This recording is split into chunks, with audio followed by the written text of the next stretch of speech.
He was always, He didn't only take care of the younger generation. I remember he had the junior Mercury's team, Yeah. South Colton had the Mercury's, remember? Yeah. The Mercury softball team, they were older guys that come back from the service. And there was a junior softball league, and he had the junior Mercury's too. He was taking care of almost every age of Well, people in he South had Colton. our team called the Colton Colts, Mhm. the Colton Colts, the baseball. And he would, I remember, me and Danny Gonzales, that we were not, where we were playing, but there was something missing, and somebody said, well, you need a name. Put a name on the shirts. So Danny said, buy the shirts and I'll make you a stencil and I'll make you the name. And he put Colton Colts, because Colton and then Colts, Colts. And he made a whole bunch of t-shirts. And then when we went out there and played, we looked good. I'm not saying we won though, but we looked good. And And Ray was Saul, part of it too, because like you said, he had these different teams, Saul kind of laid that groundwork and foundation that Ray did. We had a banquet for him. What year was that banquet, Ernie? Oh, 2000, Was it 2001. Louis? It was 2001. 2001. In 2001, we had a banquet for Ray, and there's a picture of all the guys that showed up at the end there, that showed up for the banquet to honor Ray Abril. And that was, we had over 300 people that showed up for that banquet. Oh, it's on the Yeah, end. it's a great, it was a great banquet in his honor. And then Saul, you passed the baton to whom after you left?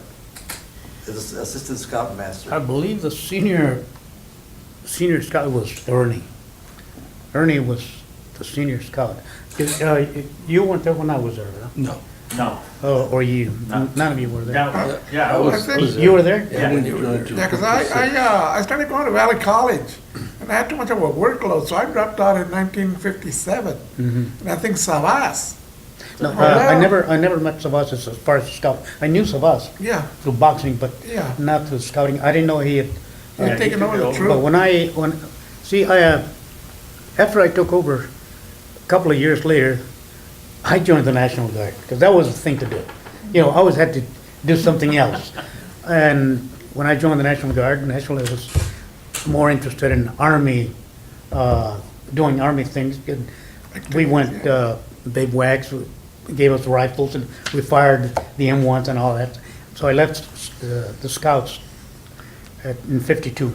And like I said, I remember Ernie was a senior scout at the time, and I don't know if he took over or who did after me, after I left.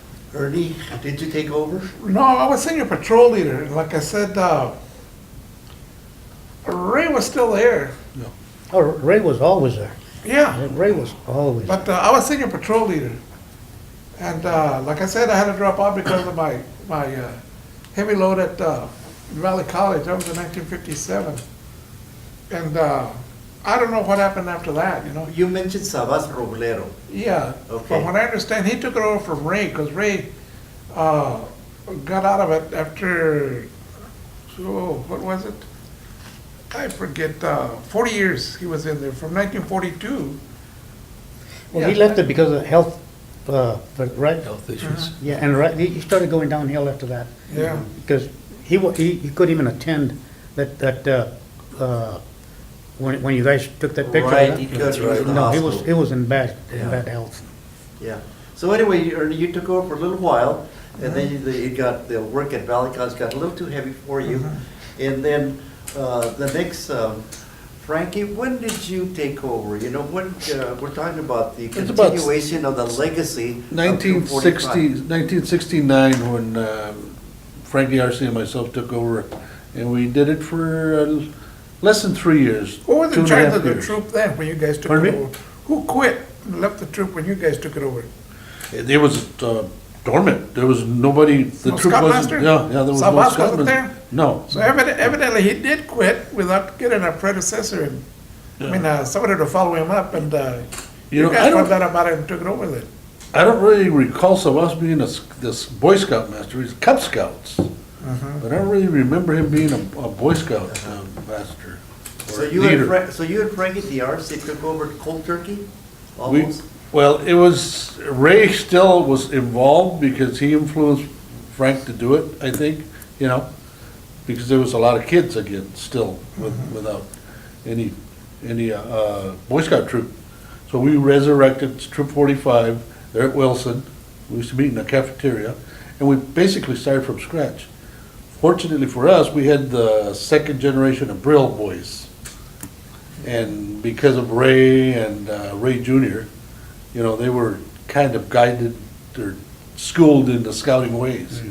So they were a tremendous help. So they Putting- came in after. You're right. Because it's funny that all the time from when I joined, that his two boys never took part in scouting. They were going to high school, but they did come in towards the last. Yeah, well, these were his grandchildren. His grandkids are the ones that Well, came not his into the sons, it troop. was his Not his grandkids. boys. His grandkids, no, Okay. not his sons, his grandkids. Okay. So, yeah, Ray Brill Jr.'s sons, Nicky and, God, I forget. Anyway, his sons, excuse my memory. So basically, we restarted the troop and a very good response to it. There was a need for it. There was hunger from the kids in the neighborhood to have an organized, you know, activity. So we had about 20 kids, and we did quite well. Took them to a summer camp, went to a lot of hikings. But you know what, I was thinking about it, when I was in the troop, we went to Blue Mountain, but when Frank and I had the troop, we never did take them to Blue Mountain. We went a lot to Lytle Creek area, Apple White, you know, yeah. Apple White was up there. But we never did go to Blue Mountain and show them Skunk Hollow, which has got a lot of good memories. You know. Oh, it's still there, yeah. And Bamboo Cave, remember that little cave that all that cold water would come out Oh, of? bamboo was that? Yeah, bamboo right up to it. The first time I went to Bamboo Cave, you know, the guy, you know, new groups, you know, the new guys that were coming in, you know, the older guys like you, and Bamboo Cave, the guys were so excited. Oh yeah, it's a big place and all that. The guy was all riled up, like saying, "Hey, we're going someplace big and all that." Well, it wasn't that big to some of us, you know. But it was just the idea that the older guys, well, a lot of times tell us a little fibs, you know, that, oh, we're going here, Bamboo Cave, Skunk Hollow, you know, and we knew about Jap Hill, you know, and all that, and the guys would, the tradition was always, you know, where did the Japs go, you know, because they were supposed to be there, you know. Yeah. So, and then there was a canal there, remember they had the canal and it was full of snakes and all that. And so the guys, the older guys, a lot of time would, you know, pass the word, you know, and a lot of time when we got there, well, you know, but it was just the idea. Well, see, the way And it's that, still there, I think. the way the names came about, the Skunk Hollow was the first campsite as you rounded Blue Mountain. It was like a crater, about 50 yards around, nothing in, it was just a hollow. And we put our tents around the campfire in the middle. And there was a skunk. The skunks would come in at night, and that's where you learn. You learn your lesson. You know, you leave food out there, your bread and all. Hey, the skunks are gonna come in and eat everything. And in the morning, there was a stink. And what happened? Then Ray said, "Those are skunk, guys." Oh, and we looked at each other. I thought it was you. No, it was skunk. And that's how the name came about, Skunk Hollow. Bamboo Cave was the second campsite, a little further in. I had the boys, I took them over, and we were supposed to stay at Skunk Hollow, but it was a day like today, raining, cold. And he said, "Well, we can't stay in here on the hollow because it will drown." So I said, let's go look for someplace where there's trees or something. So we kept hiking up against the mountain. There was a whole bunch of bamboos, not tall bamboos, big area. And he said, "Well, hey, that looks like a good place to spend the night." So we went inside the bamboo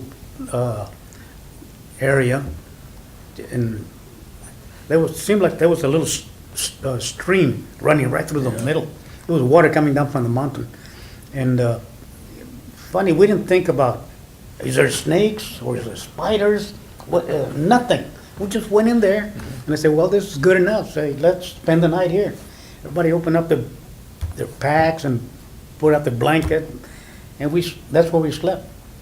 And up towards the mountain, there was like a cave. It was like a cave. And nobody wanted to go into that cave. It was too dark.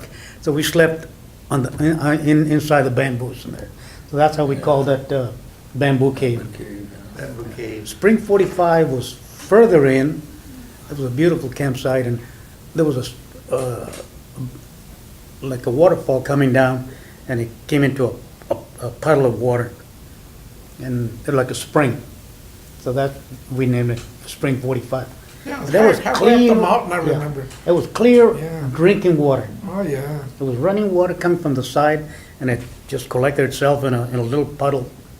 It was clear water. I guess that's where they got the bottled water now. It was Spring 45. Yeah, I think that was on the east side of Blue Mountain, wasn't it? It was on that side of Blue Mountain. Yeah, On the east side, yeah. yeah. And Frankie, you said that you took over the troop, and you and Frank DRC. Yes. And continue the scouting tradition that was started by these folks back in the 40s. What kind of activities were you in? Well, how many kids did you have? We had roughly 20 active kids in the troop. Yeah. Were they all And from all over South Colton or just parts of South Colton? No, as far as I understood, they were all spread out through all of South Colton, Uh-huh. you know, yeah. And So- Frankie, let me ask you a personal question. Sure. What motivated you to be assistant scoutmaster? Well, you know, when I joined the Scouts, I was 11 years old and had never, well, that's not true. I was a Cub Scout. When I became 11 years old, you can't be a Cub Scout anymore. You gotta move up to Boy Scouts. Cub Scouts was a very good experience, but it was just games all the time. What impressed me when I went to the Boy Scouts, that first of all, I had never been around Ernie or any of these bigger guys, because there was guys that were 4 years older than I was in the troop. But the thing that impressed me was how important the goal setting was. You know, to work yourself up through the ranks and achieve merit badges. They were all goal orientated. I mean, that was a big thing. Before You you know. continue, hold that thought a moment. Ernie, would you hold your little banner up?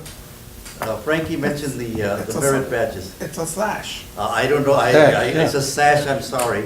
And would you hold it up and kind Yeah, of? this goes over your shoulder, goes across like this. And these are the badges that were earned. And in order to get Star Scout and Life Scout, you had to earn merit badges. And these are the merit badges that I had earned. There are 13 here. I only needed 13. I needed 20 altogether to become a Eagle Scout. But like I said earlier, the workload at Valley College was too heavy and I just dropped out. I should have stayed in there till I made those merit badges. It was, And behind the sash, Ernie, what are those badges? oh, back here, we were given patches to different camporees that we attended, jamborees, and all kinds of campouts that we had as a district. Our troop would participate with several other troops, maybe 6, 7, 8 other troops from the area.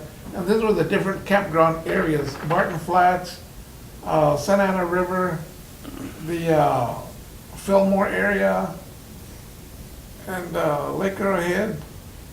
So at any rate, that's what these are. Ordinarily, on this you would have your same patches that you would have on your shoulder, which would say Boy Scouts of America, Colton, Troop 45, and then your rank would be under that. As a matter of fact, I think I have a shirt with that on there. This is an old shirt. Been around. Yeah. So, I don't It's know over if you- 60 years old, so. Yeah, this is my Explorer shirt. And of course, this used to be my Troop 45 patch here, you can't see it. But it's Colton, California, Troop 45, and this was my rank, this was senior patrol leader. In other words, I was the leader of all 4 patrols. And this was my rank, I was up to Life Scout at the time. And as a green shirt states, I was an explorer. You had to be 14 years of age or older to join the Explorers Club. So Frank, these were the things that motivated you, that the goal setting and Yes. working towards something and accomplishing something? Right, and then, like they were saying, the survival skills, the camping, the first aid, I mean, these were all things that were really, to me, were, at the time, were really It doesn't fit anymore. exciting, they were, you know, motivating, it was good information, and it led to, I was amazed when I was in the Army. Some of the people, when we were out in the bush, they were really offended or scared on, you know, some of the items that you would run into out there. But because of Boy Scouts, it was kind of natural for me, you know. I didn't get too excited, you know. Canteen was out of water, I knew what to look for drinkable water, you know, versus non-drinkable water. And a lot of different things. North, the moss on trees always grows in the north. I mean, many little survival skills that I learned from Ernie, you know, and Ray Brill teaching. And your compadre- Don't forget first aid, man. Oh, yeah, well, first aid, when I became a firefighter, I mean, first aid, you know, came quite easy to me, and knot tying. It's a big thing in firefighting. We use knots a lot, and like these, you know, for hours. Louis, you talked about, you know, the knot tying contest. Yeah. You know, I'm still to this day, I'm pretty proficient with a rope. Oh, yeah, you never forget that stuff. Yeah. Oh, and then at nighttime, you know, during the daytime, you knew which you know, what to look for on the trees, like the moss that you mentioned, growing on the north. At night, if the stars were out, how to find north, you know, by looking for the Big Dipper and then pointing at, you know, and then finding where north was. Northwest. So you always knew which way you were heading, or, you know. You know, back in It's those, amazing. back in those days when we used to go camping, the nights were so clear, you could see all the stars. Before smoke. Ray would always sit there with us and tell us about the stars. Okay, see that big star, the brightest, that's the North Star. Okay, it would teach us about the Big Dipper, how to identify the Big Dipper, Yeah. and how the Big Dipper pointed towards the Little Dipper. He taught us all that is astronomy. He knew about that, and he would share it with us.